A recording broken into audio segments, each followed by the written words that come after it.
요즘 암홀딩스 정말 뜨겁죠? 한편에서는 AI 시대에 없어서는 안 될 핵심 기업이다 이렇게 말하고요. 또 다른 한편에서는 아니 주가가 너무 비싸다, 거품 아니냐 이런 우려도 나옵니다.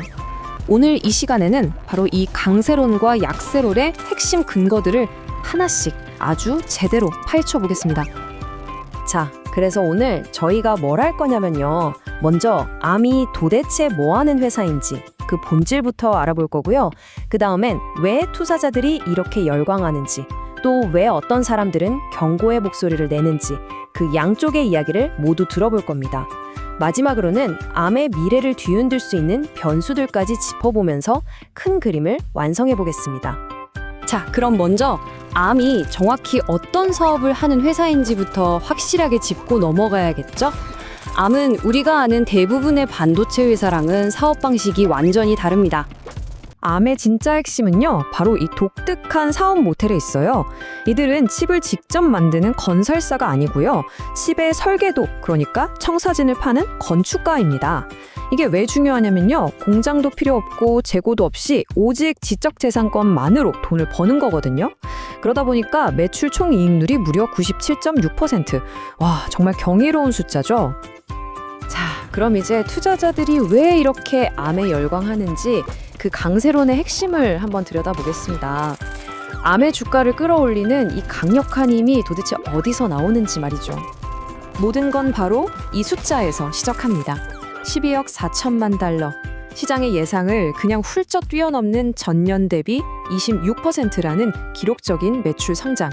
지금처럼 반도체 업계가 전반적으로 주춤한 상황에서 이 정도 성장은요, 암이 AI라는 거대한 파도에 제대로 올라탔다는 가장 확실한 증거라고 할 수 있습니다.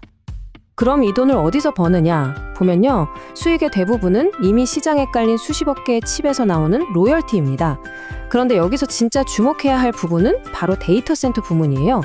AI 서버 수요가 그야말로 폭발하면서 암에 가장 빠르게 성장하는 핵심 동력이 되고 있거든요. 이게 바로 암의 진짜 힘, 보이지 않는 힘을 보여주는 대목이죠. AI와 클라우드 시장의 신이라고 불리는 아마존, 엔비디아, 마이크로소프트, 구글. 이름만 들어도 알만한 이 거인들이 전부 암의 설계도를 기반으로 자신들의 두뇌, 즉 서버 칩을 만들고 있다는 겁니다. 이건요, 암이 이 생태계의 심장 그 자체라는 뜻입니다. 암의 CEO도 직접 이렇게 말했어요. AI 기술이 발전할수록 우리 암의 고성능, 고효율 설계도에 대한 수요는 더 커질 수밖에 없다고 말이죠.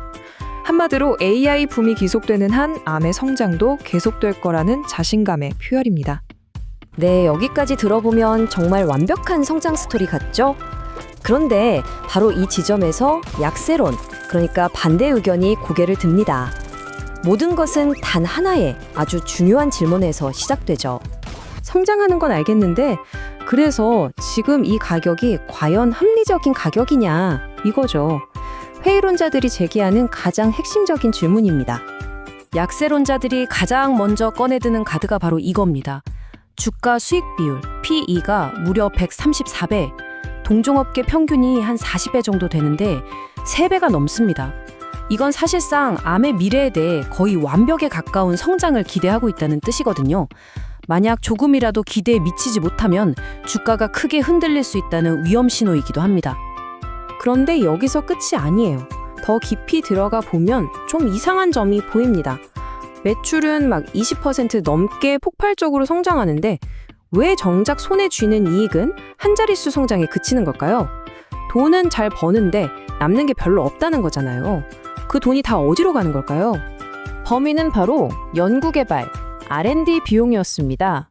벌어들이는 돈의 거의 60%를 R&D에 쏟아붓고 있는 거예요. 물론 최첨단 기술 경쟁에서 이기려면 투자는 필수죠. 하지만 이게 수익성을 너무 깎아먹으니까 투자자들 입장에서는 걱정이 될 수밖에 없는 겁니다. 물론 AI 덕분에 데이터 센터 부문이 잘 나가는 건 맞아요. 하지만 아직도 암의 가장 큰 돈줄은 뭐니 해도 모바일, 바로 스마트폰입니다. 무려 45%를 차지하거든요. 그런데 아시다시피 지금 스마트폰 시장 전 세계적으로 좀 시들하잖아요? 이게 또 하나의 불안 요소인 거죠. 그리고 어쩌면 가장 큰 위협일 수도 있습니다. 바로 RISC-V라는 경쟁자인데요. 이걸 쉽게 설명하면 암이 돈 받고 파는 윈도우라면 RISC-V는 공짜로 누구나 가져다 쓸 수 있는 리눅스 같은 존재입니다. 기업 입장에서는 돈도 아끼고 자기들 입맛에 맞게 마음대로 뜯어 고칠 수도 있으니 얼마나 매력적이겠어요?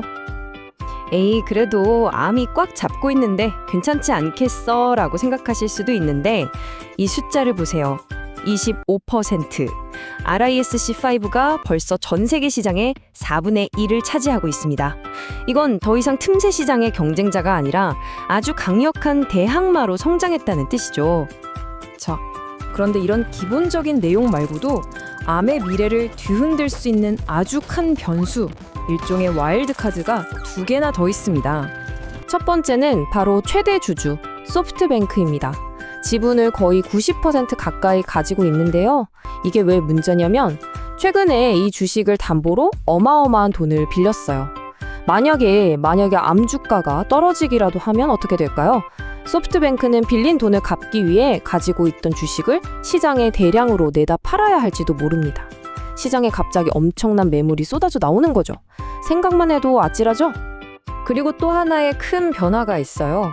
지금까지는 설계도만 팔던 아미, 이제는 직접 칩을 만들겠다고 선언했습니다. 이건 정말 큰 전략 변화거든요. 마치 레시피만 팔던 유명 셰프가 직접 식당 체인을 차리겠다고 하는 것과 같아요.